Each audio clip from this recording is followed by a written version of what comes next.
All right, made it home. We're just gonna be home for a little while, just today. We're gonna work on the truck real quick. It's getting hot out here, it's getting a little windy, so we're gonna get started. I wanted to show you guys first what stuff I did a couple days ago. Now, I put the, oh, hang on, oh man. Hang on one second. Okay, my light had come loose. So I put this the scale in. This thing was super easy. What I ended up doing was I put a little aluminum bracket, little aluminum piece, just a spare piece of aluminum. This bracket came with the case right here, and we mounted the case on there. Now, I used an existing hole that was in the frame. I thought about running it through a hole there, or I actually thought about running it through a hole there. Now, I did want to put it towards the front of the truck. And the reason being is if I put it back behind the back tires, if I should blow a trailer tire or something, it could get damaged.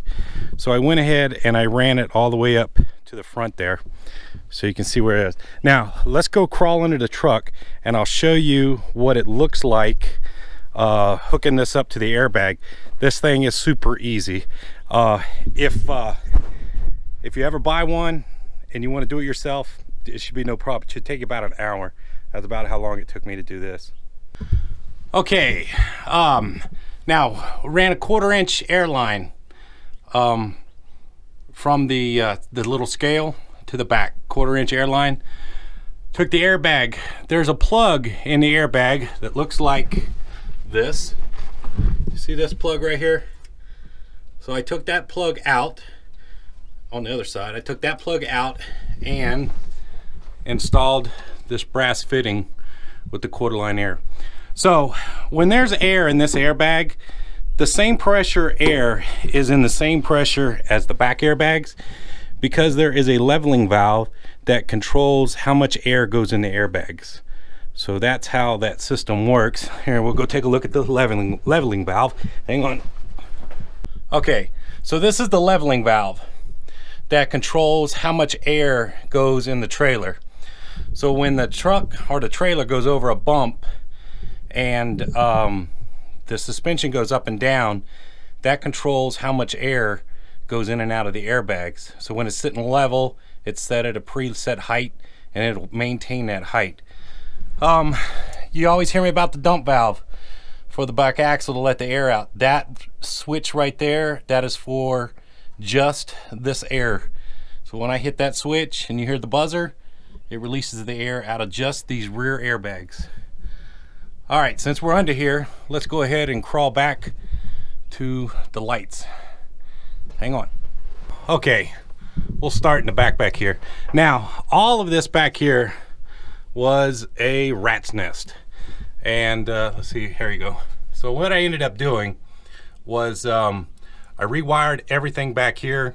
I put some heat shrink on there, and when we go outside, I'll show you how I drilled the hole for these lights.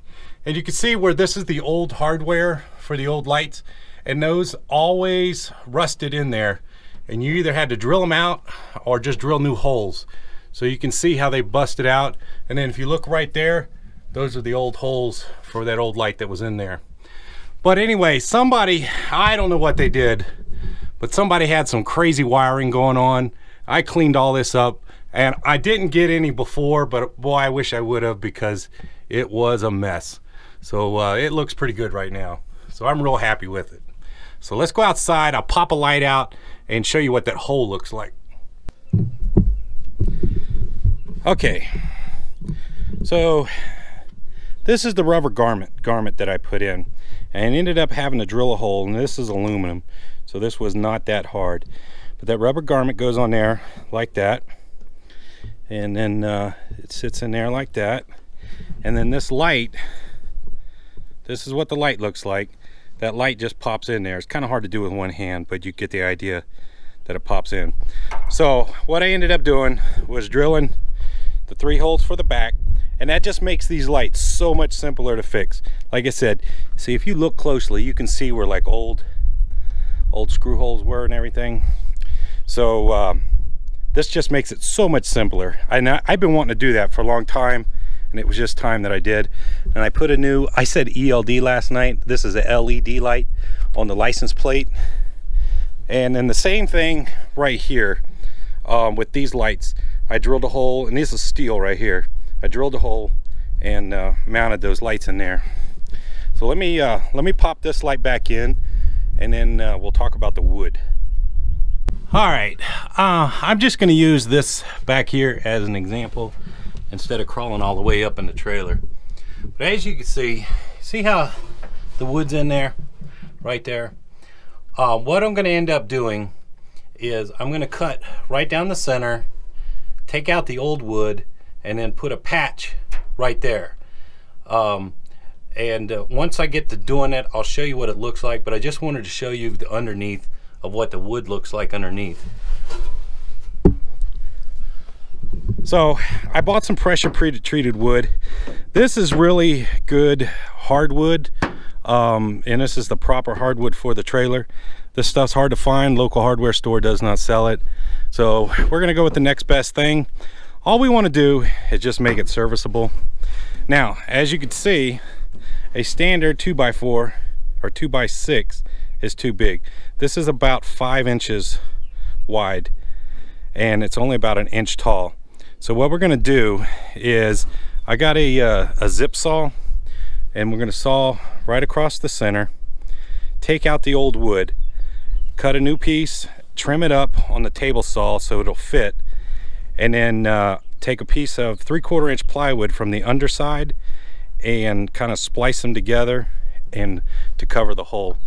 I know it's probably not the best way, but it will make it work, and all we want to do is just make it serviceable right now. So let me get the saw set up, get some cutting done, and once I kind of rip up some wood and everything, I'll show you what it's looking like as we go along. Okay, I got my wood marked. Of course, that's the wrong mark, but that's the mark we're going to use. So that's the center of the gap underneath that I'm going to use a piece of plywood to splice it together. So we're going to get rid of this piece all the way up to that mark right there. So we're going to cut that out, and then probably what we're going to end up having to do is grind these old screws out, because they definitely are not going to come out of that steel. They're rusted in there. And then the next hole is this one right here. Same thing here. We're going to cut there, pull this out, and put a piece in right there. So let me get the saw set up and figure out how this is going to go, and talk to you in a bit.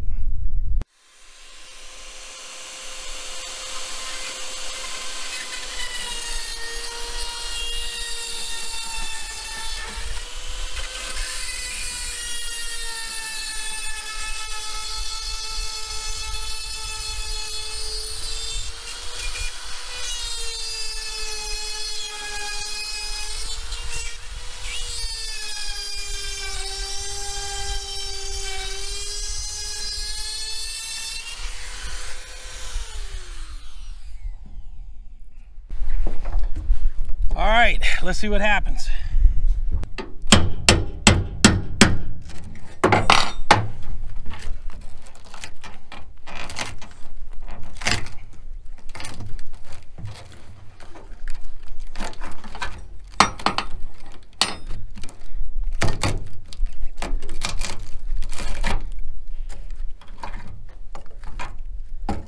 Okay, we got the first section of wood out. As you can see right along there. Next thing, now there is a groove right here. I don't know if you guys can see it or not. There's a groove right here, and actually the wood was kind of up under this groove right here too, but I'm not going to worry about trying to get it up under there. All I'm worried about is getting a piece of wood across here so there's no hole. Some places I go to, if they see a hole in your trailer, they won't load you.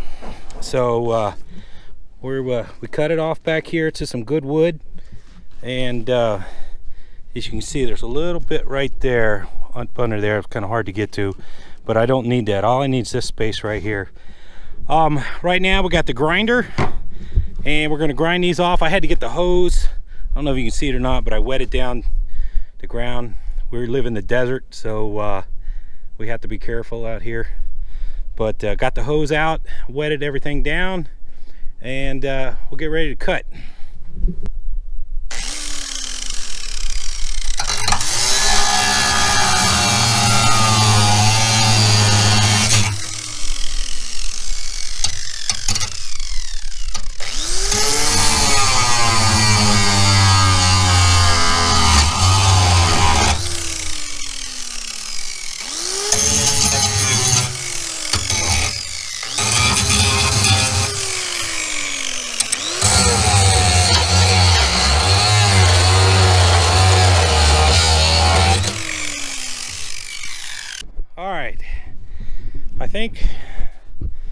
I think we're just about ready for wood.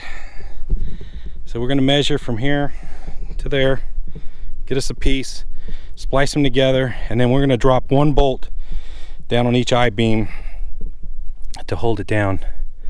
But I think it's going to be okay. So I'm going to measure, cut the wood, and then once I get the wood cut, I'll show you how I'm going to trim it on the table saw so I can get it to fit in there, and then we'll do the next hole. So talk in a bit. All right, we got the board cut the length here, so you can see how it's going to fit in the hole right there. So that should work out pretty good. And then as you can see it's a little bit wider, so we need to trim a little bit off here. We're going to measure, and then we're going to cut. I'm going to measure for the height so that it's not sticking up, so it'll be nice and smooth with the trailer. So if they slide a pallet across, you know, it won't get hung up. So let me measure the width here, and then we'll trim it down, pop it in the hole, see what it looks like.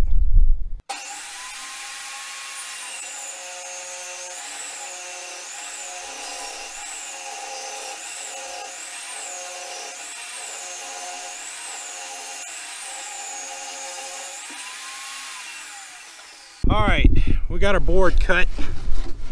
Let's go check it out.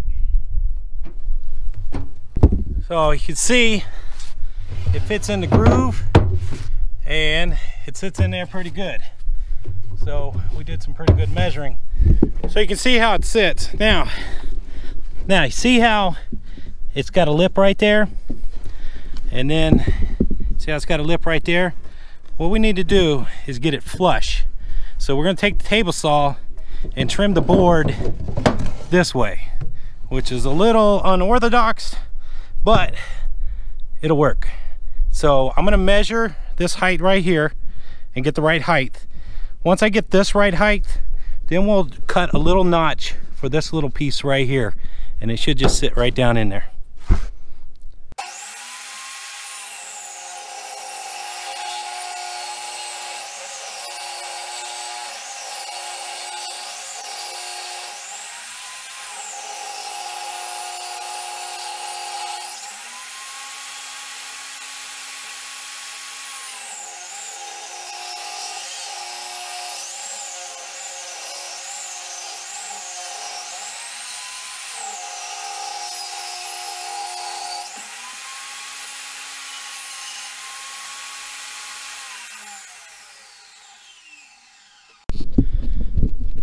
Okay, I ended up cutting another board. I did not like the way the other one fit. So now I got that a little higher. So we're gonna cut the little ridge out for this little piece right here. So basically that's just the width of the saw blade. So we're gonna set up the saw, be about a ½ inch or so, and then we're just gonna run it down, right down the edge, just on the very edge there, and cut out that last little notch. That thing should just sit right on there. Okay, much better. Now look at that. That's a lot better fit. Nice. Did real good. So yeah, so I ended up cutting a board. I cut that little notch out. It's in there. So that looks good. Now what we're gonna do on the bottom side, we're gonna take a piece of plywood like that and drill up to kind of splice them together. And then we got a screw some metal screws we'll put down on each post, and that should hold it down for a while. So so what I'm going to do now is I'm going to go ahead, splice this together, get it all together. I'm going to go ahead and cut the wood out there, get that all together, and then I'll go under the trailer and get all that done, so I'm not crawling it back and forth out of the trailer. So let me get that done. It's going to take me a little bit. It's still a little warm out here. The wind did die down. I'm going to go get a drink of water, and I'll show you the finished product. So but basically that's how I did it. And it's my first time doing this, so I think it's going to look okay. I think it's going to be okay. So talk to you in a bit. Oh boy. All right, I'm done. It went about 90% as planned. Let me show you. For some reason I can't get I broke about 3 or 4 drill bits trying to get that hole go through. Same one down there. Now I got the screws in these went through. So what I'm assuming is I hit the old screw right there. See the old screw? I thought I was in the center and I would miss it, but apparently, see where that old screw? That's probably what I hit, and I can't get through. So anyway, so that means I got a little hole a little hole in my new trailer. Same with this one here. I couldn't get through there. So anyway, they're not going anywhere. Oh, that's good enough. That's good enough. I'm tired, exhausted. Oh, so anyway, it's done. It's done. It looks a lot better than what it was. You can see all the old wood. The only deal is those 2 little holes right there. All I'm looking for is a couple years out of it. I'm not looking for, 10, 20 years. I'm not building a house. I just needed to patch those holes, and probably by the time that wears out, the rest of the wood might be gone too. So it'll be time to do it all.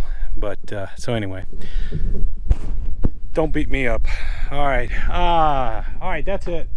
I'm done. I got to clean up my mess, take a shower, get some dinner, and I guess maybe we'll leave out tomorrow because I'm exhausted. So all right, talk to you guys later. Bye.